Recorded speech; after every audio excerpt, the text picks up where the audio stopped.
Yeah. Analytics off the chain, other channels not the same. Jake and Kyle, you know the name. Headliner Nation, we running the game.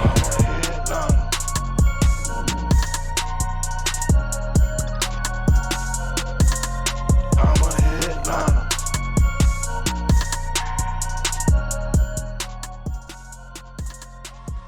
Yo, what is going on, Headliner Nation? Even though the fantasy season is over with, it doesn't matter. We don't stop working around here, and that includes the NFL playoffs. For each individual matchup during the playoffs this year, we'll be breaking it down in a video for you to talk about the matchup itself, players to watch, give our predictions, maybe some betting stuff and some prize picks as well. So you definitely don't want to be missing out on these videos. So if you're new here to the channel coming across this video, hit the subscribe button and stick around. Make sure you hit that like button if you appreciate the content, and then leave comments down below and let us know your thoughts and your predictions on all of the playoff games as well. The first video up this week, well, it's going to be the Las Vegas Raiders headed to Cincinnati to take on them wild Bengals that are getting back into the playoffs this year. But before I break down the matchup, I got to let you know that we have got one sweet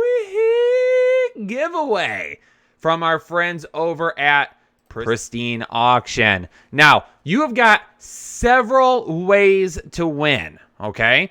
And you are going to be entered in for a signed Justin Herbert helmet and a signed Austin Eckler jersey. Now, how do you become eligible for this giveaway? Well, the number one thing is you have to sign up for a free account at Pristine Auction using our promo code Headliners. Okay, Pristine Auction, promo code Headliners. That's number one. You have to do that. If you don't, you can't win at all. You don't even have a shot. So do that first. Now, if you want some additional entries, if you want more opportunities to win, well, you can sign up for a new account over on Prize Picks. Also use the code word Headliners and make a $20 deposit. And you can become a YouTube member right here on the channel. Either hit the join button down below, or if you don't see a join button, go down to the description. There's a link to the membership part of the channel. Click on that, and then you can become a member. And then, if you pre-order a 2022 Fantasy Football Draft Guide, oh man, you can also be entered. That's 4 chances to win. And guess what? If you've already done one or all of those things, you're already entered, ladies and gentlemen. Congratulations on that. But that's an awesome giveaway from our friends over at Pristine Auction, and an opportunity for you to get even more chances to enter in for this contest. But we need to talk about this matchup. It's going to be a banger of a game, I predict. Who is going to win, the Raiders or the Bengals? All right, the Raiders at the Bengals, and this, I believe this is going to be one of the better matchups of the first weekend of the NFL playoffs. Really excited to catch this game. It's going to be this coming Saturday, January 15th at 4:30 p.m. in Cincinnati, Ohio, and the weather, for the most part, is supposed to be pretty nice. So partly cloudy skies. We're looking at 25 degrees Fahrenheit. Not really a whole lot of wind. So the weather should be really, really nice for this matchup. And really, then we get to focus on the matchup itself and not having to worry about everything else going on around it. For the season ranks right now, it's very close in several areas. I mean, these two teams are pretty darn close. Both with a 10-7 record. Rushing offense, I mean, Josh Jacobs and Joe Mixon, both guys that can tote the ball. But overall, from an overall standpoint, because they throw the ball so much and because they really only utilize one back in their system for the most part when guys aren't hurt, then you get a whole lot of, you get some yards for that guy, but you don't get great total yards. So I feel like the 28th and the 23rd rushing offense rankings are a little misleading. I don't really believe in those that too much. But we know that these passing games, they throw the ball a lot, right? Now, obviously, the Cincinnati offense is a lot more deep in terms of talent, and they're more explosive than what the Las Vegas Raiders are. Now, the Raiders threw the ball a lot this season, compiled a lot of total yards. But if you're looking for somebody to score at any point in time, the majority of those guys are going to be over on the other side of the football, or on the other sideline, really. Rushing defense. On the defense defensive side of the ball, both of these defenses are vastly underrated. I don't think they've been talked about nearly enough this offseason. The Raiders, and we'll talk about that a little bit more here in a minute, but the Raiders, 19th, both on the rushing side, 19th on the rushing side, 13th on the passing side. For the Bengals, 5th in rush defense. So really did a good job of shutting down the run, and 26th against the pass. So hurt a little bit more through the air than what the Raiders were. In terms of injury concerns, right now, not a whole lot of big-time names. Darren Waller did end up playing last week. Josh Jacobs played last week. I expect both of those guys to be just fine. Casey Hayward, undisclosed, listed as questionable right now. So when I looked at the injury reports, there wasn't anything listed next to his name. So I'm not 100% certain what it is that's actually bothering him. But as of yesterday, when this was as of yesterday when the research was done for this video, it was showing as undisclosed. So I'm not 100% sure if maybe there's been anything updated since his videos come out. Keep an eye on that. Hopefully he ends up getting back out there. Another name that wasn't put onto the graphic here, Travion Moehrig. He is also listed as questionable. Both him and Hayward in coverage are one of the reasons, or really two of the reasons, why this defense has been so good this season. So when we take a look at those two guys being as questionable, that's not good news. Hopefully they both have no issues, can get out on the field. Josh Tupou, defensive tackle, and Ricardo Allen, safety. Josh Tupou probably going to miss with the knee. Doubtful as of right now, week to week. Ricardo Allen with the concussion listed as questionable right now. We do know that Joe Mixon has come off the COVID list already, which is really, really good news for him and the team overall. Now, some storylines that we should talk about with this team. They met in week 8 already, and the Bengals won that matchup pretty easily, 32-13. Played very well that week, got the dub. The Raiders didn't have a whole lot of answers for them. Really, one of the main storylines for me, there's two of them here, and the first one is Joe Mixon versus Josh Jacobs.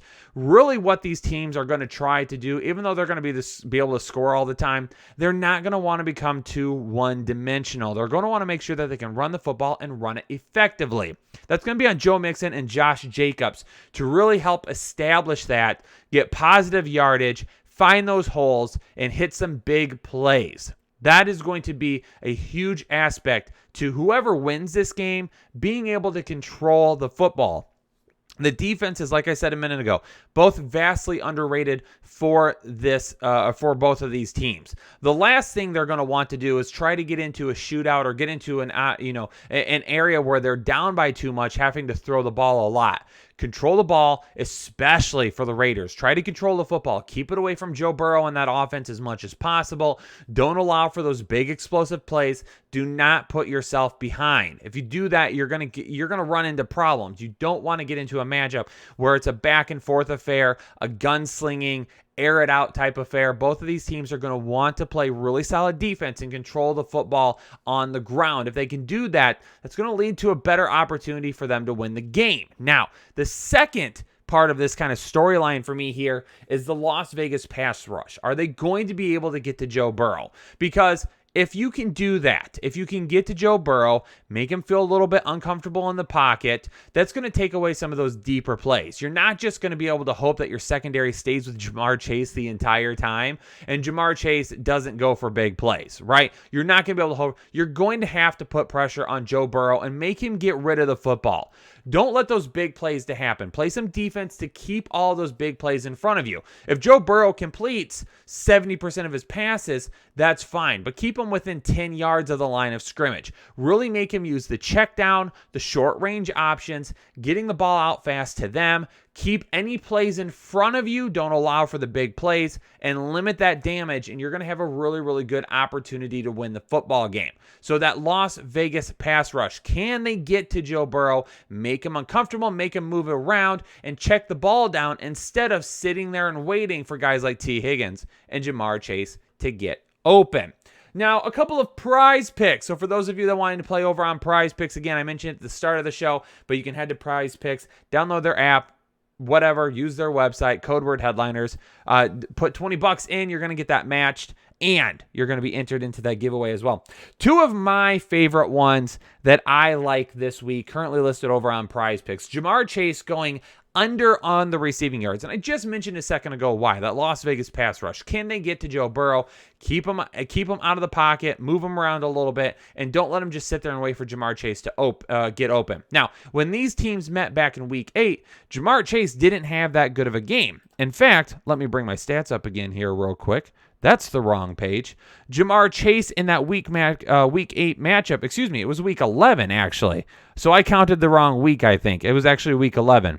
My bad. Anyway, so for Las Vegas and Cincinnati, 32 receiving yards. He only had 6 targets, caught 3 of them, 32 receiving yards. He did score a shorter touchdown, but again, if you told me coming out of this game for the Las Vegas Raiders, if you hold Ja'Marr Chase under that, you've got a really, really good chance to win. And I think they're going to be going back to that this week, and they're going to be looking for that opportunity to limit Ja'Marr Chase, limit the big plays, get the ball out quickly. Now, if that happens, that's going to bring up an opportunity for Joe Mixon to go over on his receiving prop of 15.5 yards, using him kind of in that check down status and really getting the ball to him and letting him do some work through the air and on the ground and making him a focal point of the offense this week. I think the under for Ja'Marr Chase and the over for Joe Mixon in the receiving yards are both highly attainable. And if you want a little bit of an extra one, talking with my man Chris Kennedy, he also likes the over on Tyler Boyd. One of the reasons I just talked about, some of those shorter, quicker routes with Tyler Boyd, getting the ball out fast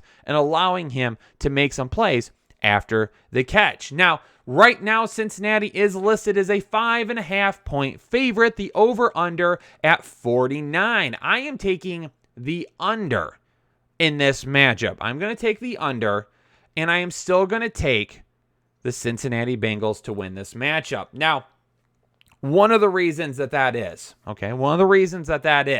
Las Vegas fans, don't hate me. You've had a fantastic season, okay? This defense played a lot better than most people expected it to. You've had some horrible drafts over the last few years. Guys that you spent high picks on that aren't even around anymore, and you're still making the playoffs at 10-7. You lost your head coach in the middle of the season. Just so much has happened. So to be 10-7 and in the playoffs, big win last week against the Chargers. I mean, that's an accomplishment. Unfortunately, I believe it ends here in this matchup against Cincinnati on the road. The defense for the Las Vegas Raiders has been good for a majority of the season. However, the offense has been inconsistent. It's been inconsistent, and if the Raiders find themselves in a situation where they're playing from behind, I don't know if they're going to have the consistency in their offense to stay balanced, air it out, and I don't know if they have the weapons to really match Cincinnati this week, and that's why I'm going with the Cincinnati Bengals to take this game 24-14, a little bit on the lower scoring side, but I expect it to be kind of in this area, really controlling the ball to begin with. If Cincinnati goes into halftime with a lead, that's going to be good for them. They're going to want to put Las Vegas down early, and they're going to want them to stay behind the entire game. That's going to be their key to winning, is putting Las Vegas in a situation where they have to become one-dimensional and throw the ball a lot. Headliner Nation, there you go, my breakdown of Las Vegas and Cincinnati. Appreciate you for tuning in to this episode. Hit the like button, subscribe if you're new to the channel, leave a comment down below with your predictions, and make sure you stick around for all the rest of the offseason content. Stay safe, stay healthy, and I will catch you on the next episode of the Fantasy Headliners. Analytics off the chain, other channels not the same. Jake and Kyle, you know the name. Headliner Nation, we running the game. Y'all stuck on third down. Your content's plain Jane. Headliners on top now. We gonna move and change. Podcast off the rip. Draft guide, so legit. Fantasy world, our game tight. You know we about that chub life. Stuck in a rut and you need some motivation. Head to the channel for this Headliner Nation. I'm a headliner.